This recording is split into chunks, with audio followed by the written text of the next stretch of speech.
তোর বাপের রেস্টুরেন্টে এই, আজকে। এই, এই মহিলা ভিতরে করে ঢুকতেছিস হ্যাঁ? কি অবস্থা তোর? তুই এই অবস্থা ভিতরে ঢুকতেছিস কেন? আমি এনে যাবো এই ভিতরে, এই রেস্টুরেন্ট আমি জামাই রেস্টুরেন্ট। কি জামাই রেস্টুরেন্ট? এই তোর জামাইয়ের নাম কি? আপনার বিশ্বাস হতেছে না তাই না যে আমি কইতেছি আমার জামাই রেস্টুরেন্ট? আমার জামাইয়ের নাম সাজিদ। হ্যাঁ সাজিদ? উনি তো আমাকে স্যার, মানে রেস্টুরেন্টের মালিক। উনি তোর জামাই হয় কেমনে? এই তুই নিজের দিকে একবার তাকাইছিস? হ্যাঁ, তোর থেকে তো ভালো আমার ঘরের বউ। আমার ঘরের বউ তো এর থেকে ভালোভাবে থাকে। আর সাজিদ স্যারের বউ হইলে তো তোর কাপড় চোপড় ঠিক থাকার কথা ছিল, কাপড় চোপড় তো এরকম হওয়ার কথা ছিল না। আর তুই হাইটে আইতি না। সাজিদ স্যারের বউ যদি হইতি তাহলে তো দামি গাড়িতে আইতি। তুই মিশা কথা কইতেছিস শুনতে যা। আপনার সমস্যা কি? আপনি কেন বিশ্বাস করতেছেন না? হ্যাঁ, এই জামা কাপড় পরে এসে দেখে বিশ্বাস করতেছেন না তাই না? কি করলেন? হ্যাঁ, স্যারের বউ হলে গাড়িতে করে আইতো কে? পায়ে আইতে এসে দেখে কি মনে হয় না যে আমি স্যারের বউ? আমি কইতাছি যে আমার জামাই রেস্টুরেন্ট এইটা, ওর বাপের রেস্টুরেন্ট এইটা। আপনি বিশ্বাস করতেছেন, আপনি কিন্তু আপনি ঠিক করতেছেন না। এই একদম ফাজলামি কথা কবি না। সাজিদ স্যার রেস্টুরেন্টের মালিক, কত বড় লোক, কত বড় লেভেলের মানুষ। আর হ্যার বউ নাকি এইটা? এই দিনও কি আমার দেখা লাগবো? এই কথা আমার বিশ্বাস করা লাগবো? এন থেকে যা কইতাছি ভালোভাবে। আপনি কিন্তু আপনি ঠিক করতেছেন না। আপনি ওর ঢুকতে দেন। এই শোন, তুই কি রে, তোর কথা কইতাছি কানে নেই, তুই আবার ভিতরে ঢুকতে লস? একদম গাড় ধাক্কা দিয়ে কিন্তু এন থেকে পিটে খেতে দেবো। এন থেকে যা কইতাছি। আপনি মানুষটা তো অনেক খারাপ। হ্যাঁ, এত কইরা বললাম আপনি বিশ্বাসই করতেছেন না যে এইটা আমার জামাই রেস্টুরেন্ট। বিশ্বাস করেন, আপনি আজকে আমার লাগে যে ব্যবহারটা করছেন, আমার মাইয়ার লাগে যে ব্যবহারটা করছেন, চাকরি কেমনে খাই এটা আমি দেখাই দেবো। আপনার বিশ্বাস হইতেছে না তো তাই না যে এটা আমার জামাই রেস্টুরেন্ট? এক কাম করেন, যান ভিতরে যাইয়া আপনার সাথীর সাথে ডাইকে নিয়ে আইয়া সামনে দাঁড়া করেন। হ্যাঁ, পর যা হওয়ার হইব। আপনি নিজে বুঝে যাবেন আমি সত্যি করতেছি না মিশা করতে। যান। আচ্ছা ঠিক আছে, তারপরে যখন কইতাছস আমি যাই স্যারের লগে কথা কইতাছি, কিন্তু এক পা ভিতরে ঢুকবি না আমি নামা পর্যন্ত।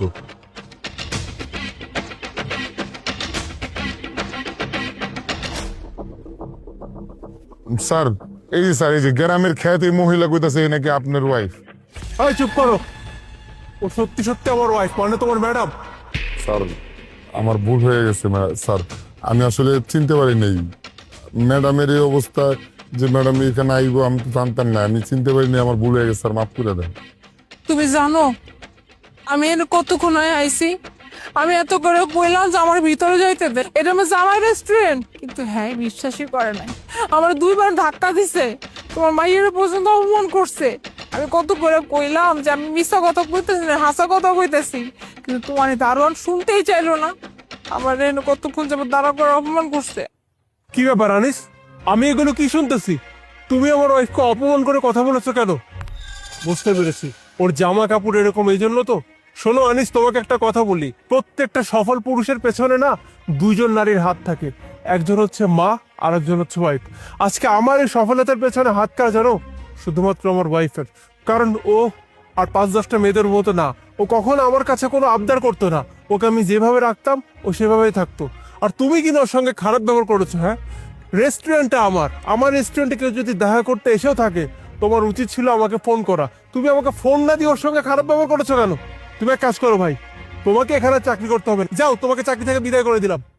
স্যার, স্যার প্লিজ স্যার, আমার চাকরি থেকে তারা দিন না স্যার, আমার বউ বাচ্চা না তাহলে রাস্তা নেমে যেতে দেবো। আপনি তো ভালো করেই জানেন যে এই চাকরিটা করে আমার সংসার চলে, আমার চাকরি থেকে বের করে দিন না স্যার, স্যার দয়া করেন। থাক, তুমি এর চাকরিটা নিও না। প্রথম ভুল করছে, মাফ করে দাও। চাকরিটা নিলে খাইবো কি? তাই পরবর্তীতে যদি কোনো ভুল করে তখন তোমার যা ইচ্ছে তাই করো। আর এই যে ভাই সাহেব, আপনার এখন কথা কই, মানুষের না পোশাক দেখে সবসময় বিবেচনা করা কিন্তু উচিত না। পোশাকে কিন্তু লেখা থাকে না কে ধনী কে বড় লোক। পোশাক মাত্র একটা পোশাক, আসল তো মানুষ। কিন্তু আপনারা কিছু মানুষ আছেন যারা মানুষের পোশাক দেখে হুট করে ভাইবে বসেন হ্যাঁ বড় লোক না ধনী। বড় লোক হইতে হলে না দামি পোশাক সবসময় পরতে হয় না। আর গরিব পোশাক পরলে যে মানুষ গরিব হইবে এমনটাও না। এই চিন্তাধারা না বদলান, তাহলে জীবনে দেখা যাবে এরকম আর অনেক বিপদে পড়বেন। চলো চলো মা। চুপচাপ ডিউটি করো, আসো।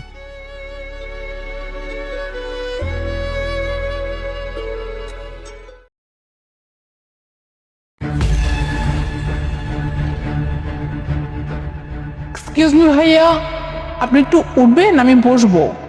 ম্যাডাম এই জায়গায় তো আমি বসছি, আপনি অন্য সিটে বসেন। হ্যাঁ, আমি দেখতে পাচ্ছি যে আপনি এখানে বসে আছেন, সো হোয়াট? আপনি উঠে গেলেই তো হয়, তাই না? আমি বসে পড়তে পারি। আর এমনি তো এখানে কোনো সিট খালি নাই।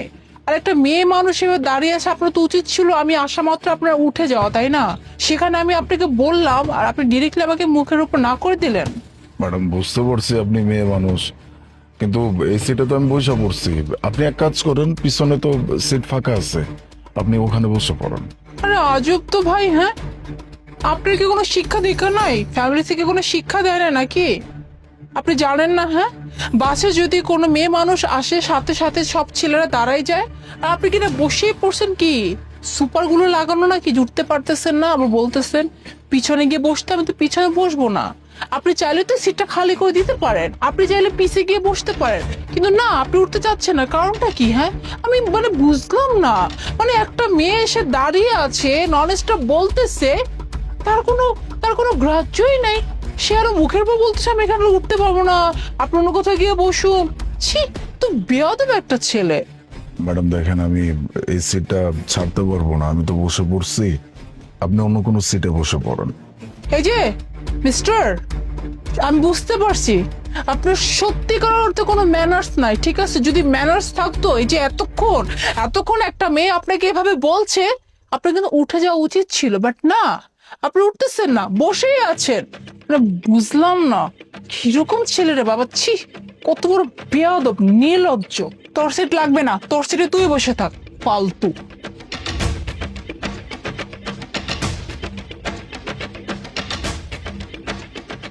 ভাইয়া, কিছু মনে না করলে তুমি উঠে একটু আমাকে বসতে দিবে? ভাইয়া আমি তো এখানে বসে পড়ছি, আপনি অন্য কোনো সিটে বসে পড়েন। আমি তোমাকে একটা কথা বললাম, তুমি আমার মুখের উপরে ডিরেক্ট না বলে দিলে। তোমাকে তো দেখে মনে হচ্ছে তুমি আমার থেকে অনেক জুনিয়র, আমি তোমার অনেক সিনিয়র, তো তুমি আমাকে তো এইভাবে না বলতে পারো না। তোমার অবশ্যই আমাকে সম্মান করা উচিত ছিল, আমাকে বসতে দেওয়া উচিত ছিল তোমার উঠে। দেখুন আমি বারবার বলছি যে এখানে তো আমি বসে পড়ছি, আপনারা তো অন্য কোনো সিটে বসতে পারেন। হ্যাঁ আমি মানছি আপনি একটা মেয়ে মানুষ, উনি আমার একদিনের হইলেও বড়, আমার সম্মান করা উচিত ছিল বা আপনাদেরকে বসতে দেওয়া উচিত ছিল, কিন্তু আমি যে এখান থেকে উঠতে পারছি না, এটারও তো অবশ্যই কোনো না কোনো কারণ আছে। আমি যদি পারতাম আমি অবশ্যই উঠে আপনাদেরকে সিটটা দিয়ে দিতাম। ভাইয়া, আপনি কি ভেবেছেন, হ্যাঁ? আপনি বলবেন আর স্টুপিডটা উঠে যাবে? একদমই না। এই যে দেখতে পাচ্ছেন আমি দাঁড়ায় আছি, আমি কতক্ষণ যাবত ধরে বলছি যে আমাকে বসতে দেন, কিন্তু না, সে উঠতেই পারবে না। জনাব এখানে বসছে তো বসছে, সোফা গুলো লাগিয়ে বসছে, বুঝতে পারছেন? মানে দেখতে পাচ্ছে যে একজন সিনিয়র ভাই আসছে তো উঠে দাঁড়ায়, তা না। আসলে কি ভাইয়া জানেন, এই ছেলেটার না কোনো পারিবারিক শিক্ষা দীক্ষায় না, যদি থাকতো না তাহলে এরকম এখানে শটাং হয়ে বসে থাকতে পারতো না। বাদ দিন, ওকে বসতে দিন। হ্যাঁ, বুঝতে পারলাম। আমাকে বসতে দিবে কেন তুমি?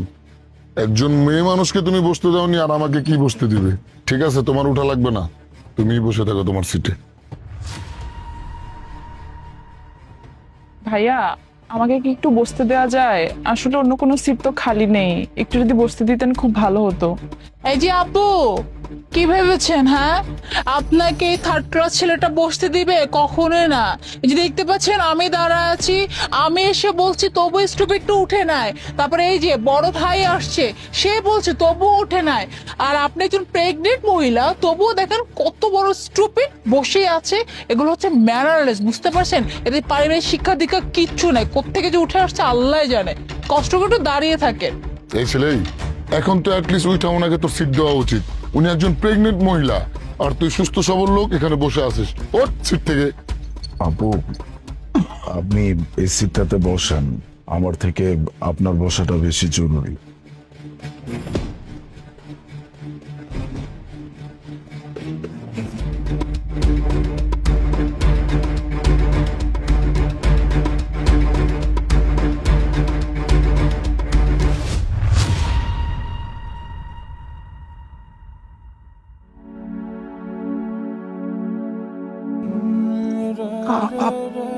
আপনার পানে আম সরি। ভাইয়া, তুমি আমার কথা কিছু মনে করো না। হতে পারে আমি তোমার বয়সে সিনিয়র, কিন্তু তারপরে তোমার সাথে আমার এই ধরনের ব্যবহার করা উচিত হয়নি। তুমি আমাকে মাফ করে দিও। না না ভাইয়া, প্লিজ আপনি বসুন, আপনার বসা বেশি জরুরি। আপু, আপনি সিটটাতে বসতে পারেন। আমার তো সামান্য একটা পা নাই, আমি কোনোভাবে ম্যানেজ করে নিতে পারবো।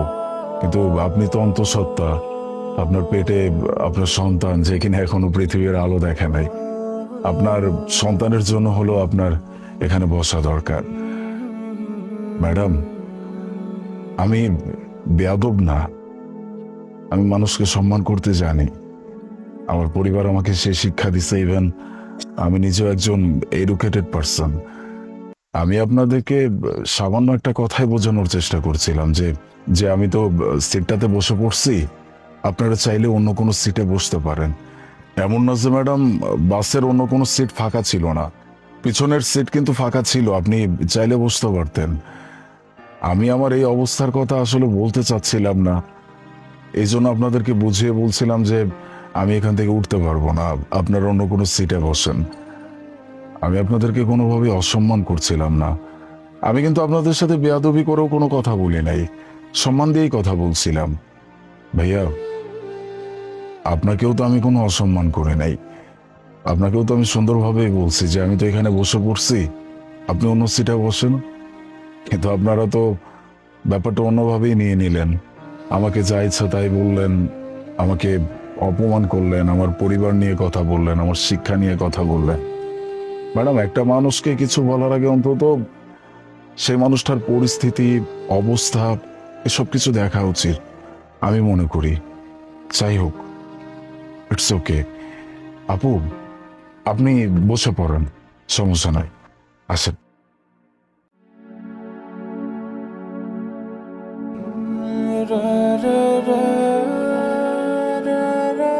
ভাইয়া, আম রিয়েলি সরি ভাইয়া।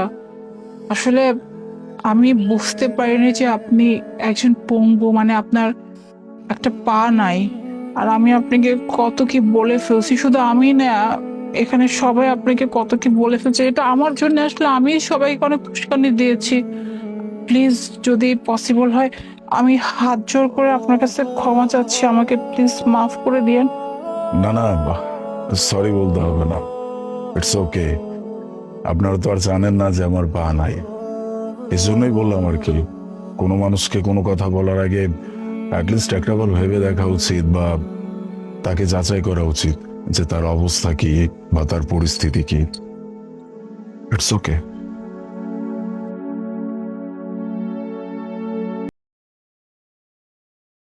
বোন, তোর বিয়ে ঠিক হয়ে গেছে। কয় টাকা যৌতুক চাইছে? তুই কেন এসব নিয়ে চিন্তা করতেছস? এসব নিয়ে তোর চিন্তা করতে হইব না, তুই খালি তোর বিয়ার প্রস্তুতি ল। আমার জানতে হইব মানে? অবশ্যই আমার জানতে হইব। তুমি বিয়া ঠিক করে আইছো আর যৌতুকের কথা আমি শুনুম না? সত্যি করে কও, কয় টাকা যৌতুক হেরা চাইছে আর তুমি কয় টাকা যৌতুকে রাজি হয়ে আইছো? 5 লাখ। কি? 5 লাখ? হ্যাঁ, 5 লাখ টাকা যৌতুক দিয়া বিয়া দিবা আমারে, আর আমি সেই বিয়া করুম? হ্যাঁ, তুমি এটা কি করে ভাবলা? হ্যাঁ, যে যৌতুক দিয়ে আমি বিয়া করুম? আমি কোনো যৌতুক দিয়া বিয়া করুম না। যৌতুক ছাড়া যদি তুমি কোনো সম্বন্ধ আনতে পারো, হ্যাঁ, তাইলে আমি বিয়া করুম, এছাড়া আমি বিয়া করুম না। আবার কয় বিয়া করুম না? তোর বিয়ার বয়স হইছে না, তোর একটা বিয়া দিতে হইব না? এটা তো আমার দায়িত্ব। এত কথা তোর চিন্তা করতে হইব না, আমি তো কইতাছি। আমি আছি না, তোর বড় ভাই আছে না, তোর বিয়ার ব্যবস্থা আমি করুম, টাকার ব্যবস্থা আমি করুম, তুই খালি প্রস্তুতি ল, আর কিচ্ছু লাগবো না। ধার কর্জ করবা? হ্যাঁ? ধার কর্জ? বড় আপার বিয়ার সময় তুমি কতগুলো টাকা ধার কর্জ করছিলা? হ্যাঁ, যৌতুক দেওয়ানে লেগে ভুলে গেছো তুমি? এই যে ধার কর্জ দি করছিলা, এটি শোধ করতে করতে করতে করতে তোমাদের জীবন শেষ হয়ে যেতেছে।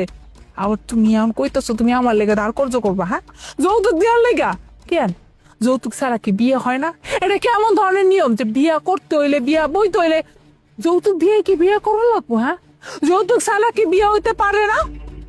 আরে বাবা, এটা একটা সমাজের প্রথা, এই প্রথা সবার মানতে হয়, যৌতুক দিতে হয়। এটা কোনো প্রথা না ভাইয়া, বুঝছো? এটা কুপ্রথা, কুপ্রথা। কিছু মানুষ এটি বাড়াইছে। হ্যাঁ, এটা কোন ধরনের নিয়ম যে বিয়া দিতে হইলে মাইয়া পক্ষ গো ছেলে পক্ষ গো এতগুলো টাকা যৌতুক দিতে হইব? হ্যাঁ, যৌতুক ছাড়া কি বিয়ে সম্ভব না? হ্যাঁ, নাকি এই যৌতুকের লাইগা হাজারো মায়ের এরকম বিয়ে আটকাই যেতেছে?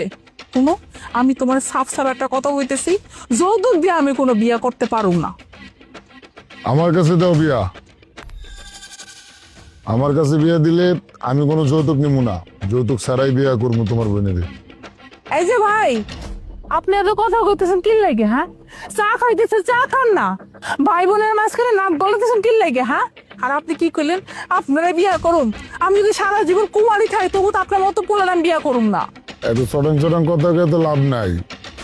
এই জায়গার মানুষজন সবাই জানে যে এই দোকানে একটা মেয়ে দোকানদারি করে, আর এর লেগে আমরা সবাই চা খাইতে আহি। সুন্দরী একটা মাইয়া মানুষও দেখা গেল, একটু চাও খাওয়া গেল। দেখছস? হ্যাঁ, এলাকার মানুষজন তোরে নিয়ে কি চিন্তা ভাবনা করে? আরে করবো না কে? তোর তো বয়স হয়েছে, তোর বিয়ার বয়স হয়ে গেছে, এখন তো মানুষজন এমনি নজর দিবই। দেখবই, আমি জানি মানুষে তোরে নিয়ে কি চিন্তা ভাবনা করতে পারে, এটা আমি খুব ভালো করে জানি। আল্লাহর দোয়ায় লাগে আর কোনো কথা কইস না। বিয়ার ব্যবস্থা তো আমি করব, তোর কোনো চিন্তা নাই। তুই খালি বিয়ার প্রস্তুতি লবি, আর কিচ্ছু না, আর কিচ্ছু না। এইসব মানুষের মুখ বন্ধ করতে। ভাই, তোমার আমি কথা কইতেছি, কানে কি ঢুকতাছে না? হ্যাঁ, আমি যৌতুক দিয়া বিয়া কোনোভাবেই করুম না। তুমি যদি যৌতুক ছাড়া কোনো পোলা লইয়াইতে পারো, যে পোলা যৌতুক ছাড়া আমার বিয়া করব, হের আমি বিয়া করব, এছাড়া আমি বিয়া করুম না। আরে কইলাম তো আমি কোনো যৌতুক নিব না, আমার কাছে বিয়া দেয়া দে তোর বোন রে। এটা তোর লেগে মনে কর ছাড় দিলাম, ছাড়। এই, তোরে কিন্তু এখন কেতলি তোর মাথায় মারুম, যাইতে যা। যাইতাছি যাইতাছি। এত গরম দেখাইতেছিস কেন? গরম আমরা হইতে পারি, তখন আবার ঘাড়ে গর্দানে খাবি। খালি মুড নাই দেখে ঝগড়া করলাম না, বুঝিস নাই? দেখছস মানুষের চিন্তা ভাবনা, দেখছস? বইন, তোর বিয়া দিতে হইব, এটা হইতেছে সর্বপ্রথম কথা, আর কোনো কথা নাই। যৌতুকের ব্যবস্থা আমি করুন, তুই চুপ থাকবি। তো কি করুম? হ্যাঁ, কি করুম? এটাকে আমি ইচ্ছে করে করতেছি? হ্যাঁ, আমি কি ইচ্ছে করে বিয়া না করে বই আছি? আমি যৌতুক দিয়ে বিয়ে করবো, এটা হচ্ছে আমার মেন কথা। কেন বিয়ে করতে হলে কেন আমার যৌতুক দিয়ে আবার বিয়ে করতে হইব? তোর সামন চাই তুই তাই কর, আমি কিচ্ছু কমু না তোরে। আরে যাও যাও, একটা কথা হইলে রাখো, যৌতুক দিয়ে আমি বিয়ে করুম না, দরকার পড়লে সারা জীবন কুমারী থাকো, বুঝছো? শুনে যাও কথাটা।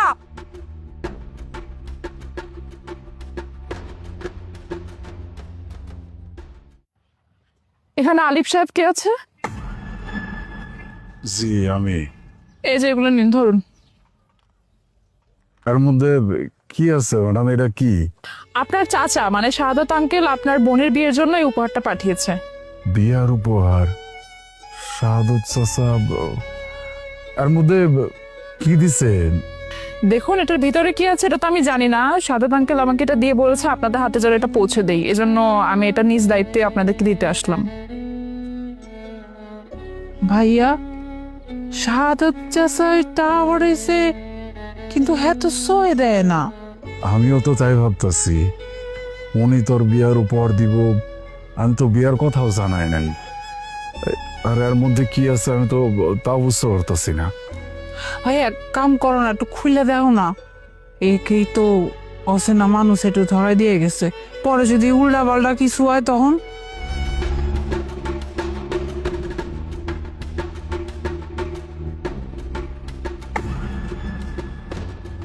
টাকা, এক ভর্তি টাকা। এতগুলোটা আমগো সাজা সাজা পড়েছে। কিন্তু কিন্তু ভাইয়া, সাজা সাজা তো গরিব, এতগুলো টাকা কেমনে পাইবো? শাহাদত চাচা এই টাকা পাঠায় নাই, এই টাকা ওই ম্যাডামে আমার করে দিয়ে গেছে। তোর বিয়ের কথা মনে হয় কোনো জায়গাতে শুনছে, টাকার জন্য তোর ক্রিয়াতে ঝামেলা হইতেছে। যৌতুকের টাকা কেমনে ব্যবস্থা করুন, এরই মনে হয় ম্যাডামে কোনো জায়গার থেকে যাই না, এতগুলা টাকা দিয়ে গেছে। কিন্তু হ্যাঁ কেন আমগো সাহায্য করতে যাবো? হ্যাঁ কি ফায়দা? হ্যাঁ, এই জ্ঞানের কোনো উত্তর নাই রে। আল্লাপাক কারে কোন সিলাই কেমনে সাহায্য করব, এটা আমরা কেউ কইতে পারি না। আল্লাহ, আল্লাহ তুমি মহান। আমার বোনের বিয়াটা আমি এবার দিতে পারো।